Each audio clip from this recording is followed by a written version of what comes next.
Hey, what's up with y'all, man? We got another video. We got the painful explainer, my boy. Hey, shout out him. We got worst deaths caused by food. Invisible Sesame.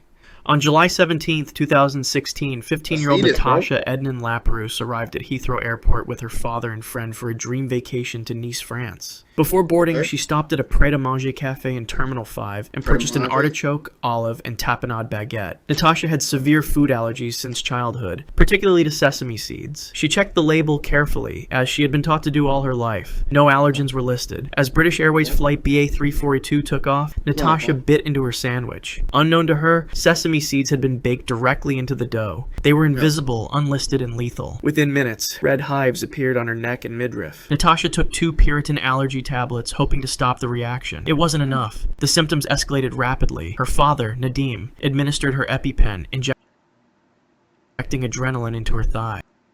The small cabin of the airplane became a desperate medical scene. Natasha's throat was closing. Each breath became more difficult than the last. At 35,000 feet, there was no way to land quickly. No hospital was within reach. A second EpiPen was used. It had little effect. Natasha's oxygen levels plummeted as her airways swelled shut. The cabin crew called for any doctors on board. A physician responded, but had limited medical supplies. Natasha lost consciousness as her body was starved of oxygen. The pilot they need to have like emergency stuff on planes just in case. Man. Issued an emergency alert requesting priority landing in Nice. For 40 minutes, Natasha's father performed CPR in the airplane aisle as other passengers watched in horror. When the plane finally landed, French paramedics rushed aboard. They continued resuscitation attempts, but Natasha's brain had been without oxygen too long. At a hospital in Nice, doctors pronounced Natasha Ednan Laprousse dead. The cause? Anaphylactic shock from undeclared sesame. Her death sparked outrage across the UK, revealing that food regulations allowed allergens to go unlisted if ingredients were added during the production process. In 2021, Natasha's law was enacted, requiring full ingredient labeling on all prepackaged foods in the United Kingdom. Murder over coffee. On January 6, 2016, a 27-year-old Indonesian woman, Wayan Mirna Salihin, met her friends at Olivier Cafe in Grand Indonesia Shopping Mall in Jakarta. Mirna, a newlywed who had recently returned from a honeymoon, was looking forward to catching up with college friends Jessica Kumala Wongso and Hani. Jessica arrived first and ordered a Vietnamese iced coffee for Mirna, before the others reached the cafe. When Mirna arrived, the coffee was waiting. Security cameras captured the moment as she took her first sip. Immediately, Mirna commented on the bitter taste. Within seconds, her body stiffened.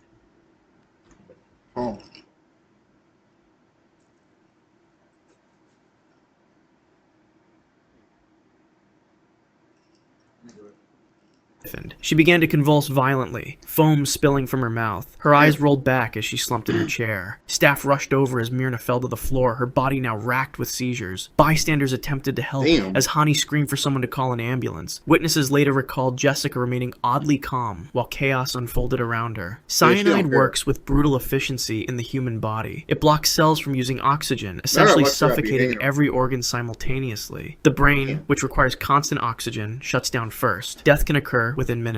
Paramedics arrived and found Mirna unresponsive, her pulse weak and irregular. They rushed her to Abdi Walio Hospital, where doctors fought to save her, but the poison had already caused irreversible damage. At 4:45 p.m., just under an hour after that first sip, Wayan Mirna Salihin was pronounced dead. Police analysis found 298 milligrams of cyanide in the coffee, enough to kill several adults. Investigators discovered Jessica had harbored a grudge against Mirna for criticizing her previous relationship. CCTV footage showed Jessica placing 3 shopping bags to block the cafe's security camera view of the table where Mirna's coffee waited. In October 2016, after a televised trial that captivated Indonesia, Jessica Kumala Wongso was convicted of premeditated murder and sentenced to 20 years in prison.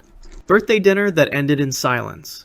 On September 13, 2021, Chris Russ celebrated his 57th birthday at an upscale steakhouse in Atlanta, Georgia. He was surrounded by friends and family, enjoying the evening he had looked forward to for weeks. Chris ordered his favorite, a thick-cut bison steak, rare. The restaurant was known for its generous portions and quality meat. The meal was going well, conversation flowed, glasses clinked in toast to another year of life. Then, mid-sentence, Chris stopped talking. His hand moved to his throat, the universal sign of choking. At first, those around him thought he might be coughing. Seconds later, his face began to turn red. A friend at the table realized what was happening and asked, "Are you choking?" Chris couldn't speak. He couldn't breathe. A piece of bison steak, rough... Yo, dog. Come on, bro. Am I choking, bro? Are you serious, dude? Come on, bro. Come on, dog. That's all you gotta ask me is, am I choking?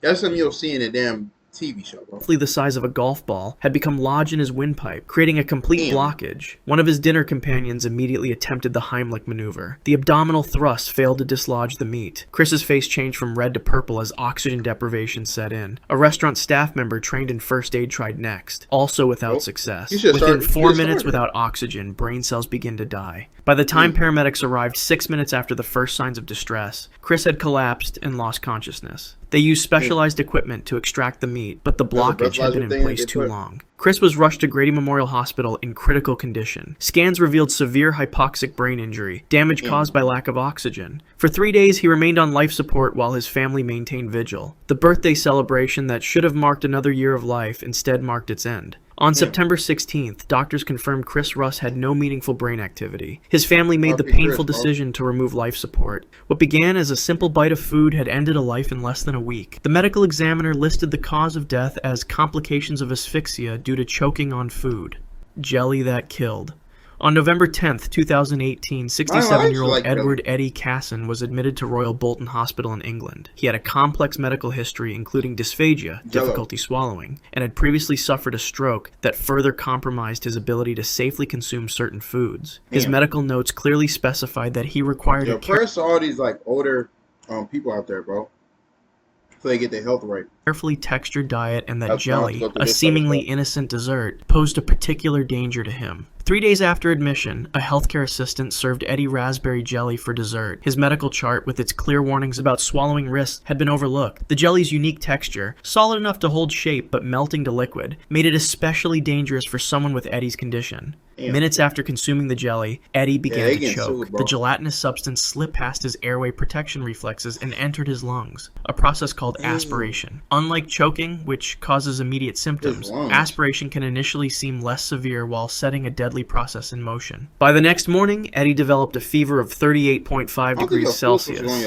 His breathing became labored, with an elevated respiratory rate of 26 breaths per minute. X-rays revealed the beginnings of aspiration pneumonia, an infection caused when food particles introduce bacteria into the lungs. Despite being started on intravenous antibiotics, Eddie's condition deteriorated rapidly. Aspiration pneumonia is particularly dangerous because the foreign material creates an ideal breeding ground for bacteria. The body's immune response triggers inflammation, which floods the lungs with fluid, making oxygen exchange increasingly difficult. Within 48 hours, Eddie required supplemental oxygen as his blood oxygen levels dropped to 88%, well below the normal range of 95–100%. On November 15th, 5 days after the jelly was served, Eddie Casson suffered respiratory failure. His lungs could no longer deliver sufficient oxygen to his organs. At 3:47 p.m., he was pronounced dead. A subsequent coroner's inquest ruled that his death was contributed to by neglect, finding that hospital staff had failed to follow clearly documented dietary restrictions. A spoonful of jelly, meant to provide comfort, had instead delivered a death sentence. The lung that mushroom ate. On May 11th, 2020, in rural South Korea, a previously healthy... I tried mushrooms, I ain't gonna lie, mushrooms on cheesesteaks is underrated, bro. But, in pizza too. But I don't just eat straight up mushrooms, I ain't gonna lie. Because, like I said, when you eat it on cheesesteaks and pizza, you don't really taste it. Feel me? I don't really, if you told me to describe what a mushroom tastes like, I wouldn't even be able to tell you. I just know it tastes good on cheesesteak and elderly man collected wild mushrooms from the mountainside near his home. The retired farmer often gathered seasonal vegetables and fungi to supplement his meals. That evening, he boiled the mushrooms and consumed them for dinner, unaware he had made a fatal identification error. 6 hours after his meal, the first symptoms appeared. Violent vomiting began suddenly, followed by profuse diarrhea. The man initially dismissed it as simple food poisoning that would pass. By morning, the gastrointestinal symptoms had become severe enough that his son drove him to a local hospital. Initial blood tests showed elevated liver enzymes, with ALT and AST levels over 5 times normal limits, indicating acute liver injury. Doctors suspected mushroom poisoning and began supportive treatments. What happened? Stuff like that. That's why you gotta be safe when you eat plants and stuff like that. Stuff that be outside, plants, mushrooms, fruit, you gotta be careful, bro, because you never know what's in them. The next baffled the medical team. Within 48 hours, the patient developed a persistent cough and increasing shortness of breath. A chest CT scan revealed something horrifying. The man's left lung showed extensive consolidation. Areas where the normally air-filled spaces had become filled with fluid. By the 4th day, the lung tissue had begun to necrotize, literally die and decompose inside his body. The toxin was destroying his lung cell by cell. The patient was transferred to a specialized toxicology unit in Seoul. By day 6, his oxygen levels had dropped so critically that he required intubation and mechanical ventilation. The left lung continued to deteriorate despite aggressive treatment. Tissue samples confirmed the presence of Podostroma cornudium toxins, one of the deadliest mushrooms in Asia. On day 9, surgeons performed an emergency pneumonectomy, complete removal of the left lung, as a desperate measure to prevent the spread of necrosis. The extracted lung was blackened, liquefied in areas, and barely recognizable as human tissue. The operation came too late. Multiple organ systems had already absorbed the toxin. The patient's remaining lung, liver, and kidneys began to fail simultaneously. Despite continuous dialysis and maximum life support measures, he died on day 13. The mushroom he had mistaken for an edible variety contained trichothecene mycotoxins, compounds so potent they had once been investigated as biological weapons. A date that turned fatal. On May 7, 2019, 23-year-old Allison Pickering agreed to a first date with a classmate at a trendy seafood restaurant in Boston. The senior at Boston This why I don't like seafood, bro. University was just 3 days away from graduation, eagerly anticipating the environmental science career she had spent years preparing for. Allison had lived with a severe peanut allergy since childhood, and always... I feel like peanut allergies, like, back in, like, when I was younger, that was so normalized, but I don't even think people really have that no more, bro. But I can't, like, I know, like, I had classrooms in high school that you couldn't have peanuts in, but other than that, like, I don't really know nobody with peanut allergies. Carried 2 EpiPens. But I feel like once you hit high school, like, my opinion, when you hit high school, like, your allergies really don't, like, food allergies are not really, like, common anymore, I feel like.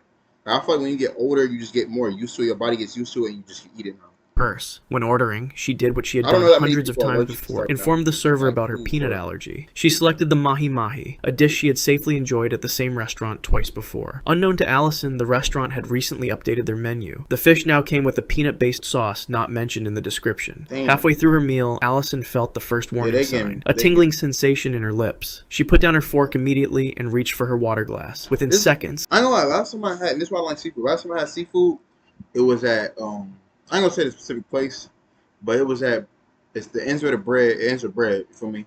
I went there, I had some shrimp, you feel me? It was fried shrimp. And I ain't gonna lie, bro, that shrimp, like, I ate it and I just threw up, bro. You feel me? I don't know if I was eating too fast, but, like, it was, like, itching my throat, bro, pause. And, yo, I ain't gonna lie, dog, I couldn't look at seafood ever since. Like, I used to eat salmon. That was hitting. I know it was hitting, but it was like it was too mushy. You feel me? I like when if I eat some type of like chicken or steak, I need to be a little crunchy. You feel me? I can't eat no soggy, like that shit just nasty to me, bro. Feel me? But yeah, I ain't gonna lie, that's the only fish I really ate. I don't eat fried fish or none of that. I don't eat any type of seafood at all, but I used to eat salmon. The tingling progressed to swelling. She calmly told her date she was having an allergic reaction and retrieved an EpiPen from her purse. Allison self-administered the epinephrine auto-injector, pressing it firmly against her outer thigh as she had been trained to do. The date called 911. Restaurant staff cleared a path to the entrance. Allison remained conscious and alert, even walking... I know, like, restaurants need to start having, like, safety, like, kits and stuff, like unassisted to meet the ambulance that had arrived within minutes. This false stability is common in severe allergic reactions. The EpiPen had temporarily slowed the reaction, but the allergen continued circulating through her system. In the ambulance, just 4 minutes after leaving the restaurant, Allison's blood pressure plummeted. Her airways, already narrowed by inflammation, began closing completely. Paramedics immediately... Think about it, it's like, how do you know if you're allergic to something? Like, when you're a baby, how would your parents know? Well, not a baby, but you get what I'm trying to say. Like, if you never had it before, how would you know if you're allergic to it? Is what I'm saying. You feel me? So, like, for example, say I'm like 3 years old, my family wants to give me some cut up strawberries so I can eat healthy, right?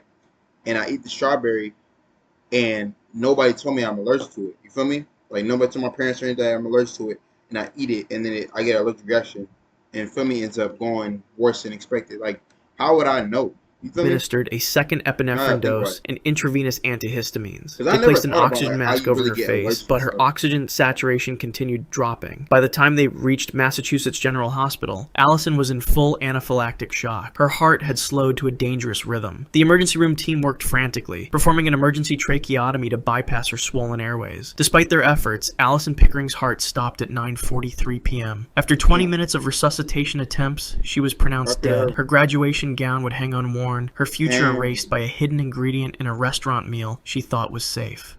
The leftover Bonaloo feast. On July 17, 2018, the Bonaloo Festival brought vibrant celebrations to the streets of Hyderabad, India. The annual Hindu festival honored the goddess Mahakali with elaborate offerings of food and rituals. 46-year-old Srinivas Yadav, a local shopkeeper, participated in the festivities with his extended family, preparing traditional dishes including mutton, chicken, and specially prepared goat intestines. The celebration continued late into the night. When it ended, leftover food was packed away. The temperature that night remained above 30 degrees Celsius, dangerously warm for storing meat. The following day, at lunch, Srinivas and 3 relatives reheated and consumed the leftover feast. The meat had been refrigerated briefly, then sat at room temperature for hours before being warmed again. Perfect conditions for bacterial growth. Just 4 hours later, Srinivas experienced severe abdominal cramps. The pain came in waves, doubling him over. Soon after, violent vomiting began, followed by profuse watery diarrhea. His relatives, 2 brothers-in-law and a nephew, developed similar symptoms. By evening, all 4 men were severely dehydrated. Srinivas's condition deteriorated faster than the others. His vomiting became tinged with blood. His skin turned cold and clammy as his blood pressure dropped. Family members rushed all 4 men to Gandhi Hospital around midnight,